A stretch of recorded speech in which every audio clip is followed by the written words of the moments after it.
So I want you guys, give it up for Justin Whittaker.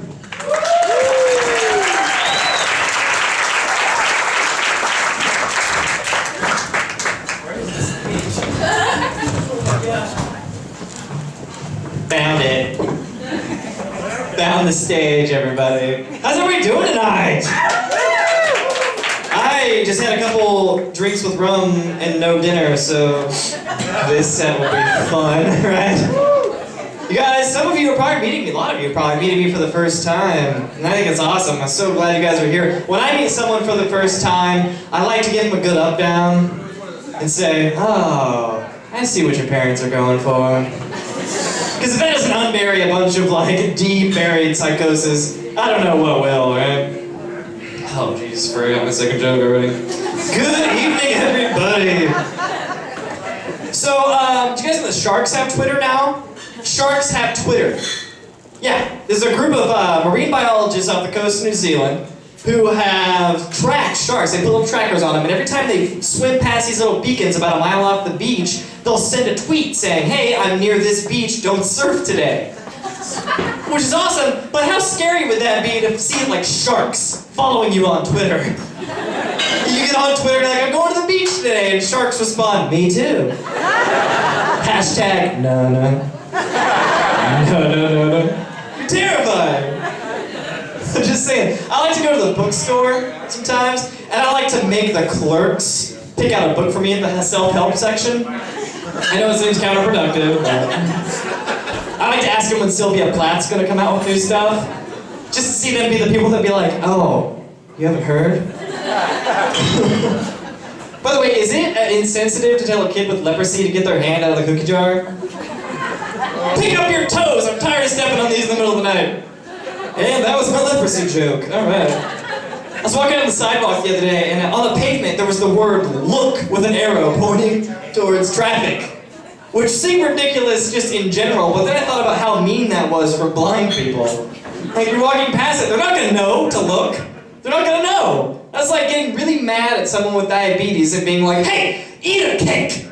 You just can't do that. It's okay, don't be offended. I'm legally blind, so I can make this joke. And in the 3rd grade, I had a friend who wrote a report about cookies, so I'm okay to make the diabetes joke, too. I am legally blind. All you need to know about that is basically HD and 3D movies sound the same, alright? That's pretty much the gist of it. I'm gonna try something a little new tonight, you guys. I normally like to tell jokes about myself, but tonight I'm gonna talk about some current events. I mean, we live in a society so focused on current events, so here we go. I wrote them down. Wrote them down here on this page. I'm blind, so give me a second. Oh, yeah, this is ridiculous. I brought a different pad. Hold on. There we go. This is much better.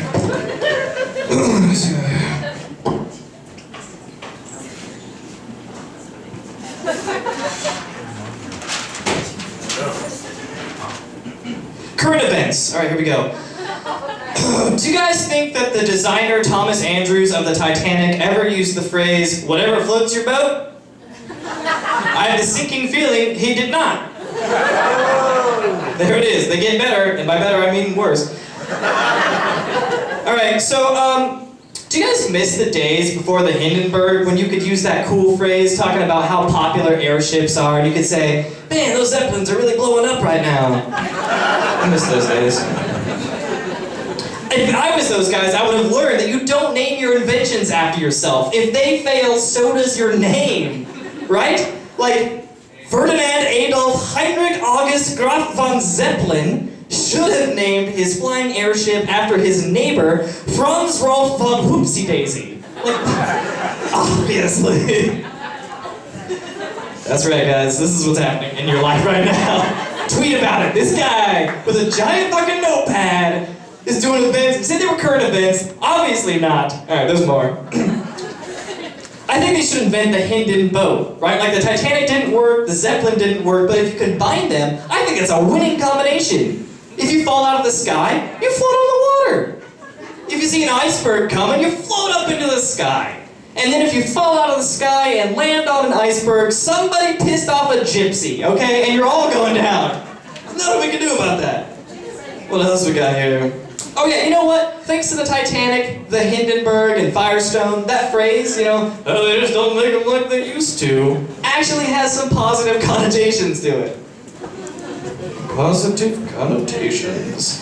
Because it's been over 100 years since the Titanic sank. Can you believe that? It feels just like 17 years ago when that movie was in theaters, right? Time flies. I gotta be honest, guys, maybe makes me a bad person. I didn't cry when the Titanic sank, not at all. But I bawled during the credits of the movie. Thanks to Celine Dion, I lost a lot of street cred.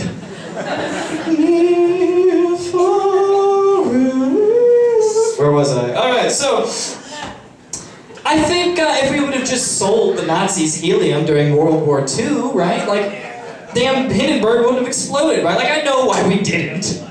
But if we would have sold them helium, World War II would have been much more hilarious. I know, it sounds offensive, just bear with me. But could you imagine landing on the beaches of Normandy and just having a bunch of guys running around with helium voices? Hilarious. Actually, here's an example. You guys may not laugh yet, but look at this. Look, we represent white supremacy, white supremacy. Like this, war is funny, okay? You guys want to see this? See that? Yeah. World War II lives, we got the wicked bitch crushed by a tank, and I'm just saying, if we could have melted Hitler with a bucket of water and made him into a puddle with a mustache, life would have been much better, right? I drew this afternoon. Why don't I have a life? I'm actually kind of proud of that picture. I'm gonna frame it. It's gonna be in galleries. Before we go, you guys, I have a story I want to tell you. No ridiculous notepads. I'm even taking off my glasses for this one. You guys, we're getting friendly. Again, thank you all for coming out tonight. I'm gonna tell you guys about the first time I went skydiving. Has anyone here been skydiving? No. That's right, because you're sane people. Skydiving sounds too much like skydying. Why would you do it? I'll tell you why I did it. I was working at a pizza establishment. That's right, it was my job to create, design, and construct personal pan pizzas all damn day. I brought them from life to death. It was like I was playing God. And by that I mean it was like I was working at a Pizza Hut Express. And all I would do was make personal pan pizza after personal pan pizza, right? The only joy I had at this job was pretending that they were extra large pizzas and I was a giant. Here you are, peasants! Enjoy your pizza! It's giant to you, but to me, just merely a personal pan. That's it, that is the only joy I had. So of course I was looking for ways to die, right?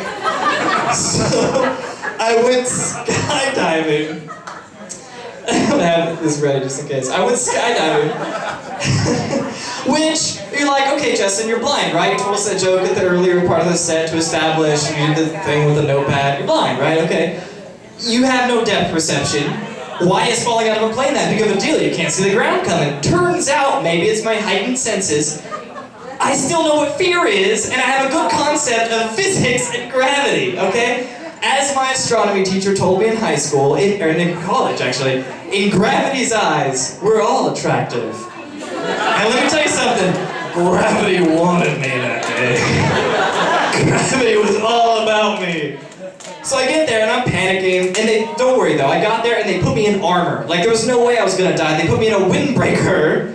I swear this thing was like a suit of windbreakers, the thinnest thing ever. The second most safe thing about my outfit, besides the parachute, were the goggles. If I was gonna crash, the only thing to survive would be my eyes, which would be kind of ironic, right? I know, you're like, they're for the wind, shut up. Bear with me. So anyways, I get all geared up, and they're trying to comfort me, and they say, you know what? Statistically, it's more dangerous for you to drive in a car 60 miles an hour, headed for another car 60 miles an hour your direction. If you were to crash, that's more deadly than falling out of a plane and hitting the ground. Okay. So apparently, if you want to be a real risk taker, you need to ramp a car out of the airplane into another car. That's where it's really at. I wasn't to that level, I was just doing good to get out of the plane. So, did I mention the harness, by the way? That's another part of the outfit. The harness harnesses the power of crotch cleavage. Alright? That's what happens with a harness. I've got the harness the goggles, and the windbreaker. I think they just take pictures and laugh about it later. Like, you don't need any of that stuff. It's just for them to laugh at. And my whole family came to the event, which I thought was very kind. It was very nice of them to come. And I finally get onto the plane, right? And the plane decides not to start. The plane sputters and doesn't start, and sputters and doesn't start. And I'm like, and I'm looking out the window nervously at my family, and they're nervously laughing, Grandma more so than everybody else, because she had Lord Calvert's that morning. She had this look on her face like she was about to win a bet. I was looking out the window like, oh Jesus. Of course I picked the only plane that's afraid of heights. Like, even that plane was like, it's nuts up there, no way! So we get up, finally, to 11,000 feet, and they don't tell you that. Well, they do. I forget about it because you're so focused on the whole, like, that you forget about everything else. We get up there. It's cold, you guys. It's freezing. Like, my penis is already scared inside of me. It's all the way up in there. And then it's cold, so it's just like, I didn't have a frog in my throat that day. That's all I'm saying. It was terrifying. The good news is it took away from the crotch cleavage, so that's good. So we're up on the plane, and these guys, you know, the other jumpers, they do this all the time. They're just like peeing out of the plane, like 1 foot in, 1 foot out, just like taunting death, like, come and get me! And I'm scared, I'm terrified. It's my first time, and I have to be tandem. I have to, you know, get strapped to the other guy like a baby in a papoose. But you can't stand up in the plane. The only way to do that is to like scooch awkwardly backwards, like a really reluctant stripper getting a lap dance. Like, don't make me do this! But I did. I gave him the reluctant lap dance. And I got on his lap, and we didn't acknowledge how awkward it was. And you guys, it was so warm and safe on his lap. It was like he was a kangaroo and I his Joey. Side note, why have we not seen a kangaroo skydiving? Get on that, YouTube! Make it happen! So I get strapped in, and I watch the other people, they jump, and then it's just me, this tandem guy, and cameraman, because you can hire a camera guy to film you on the way down, so at your funeral, they have something to show. I imagine my video would play over the song, like, I believe I can fly. You thought I was gonna say free falling. You were really hoping for free falling just then, I didn't do it.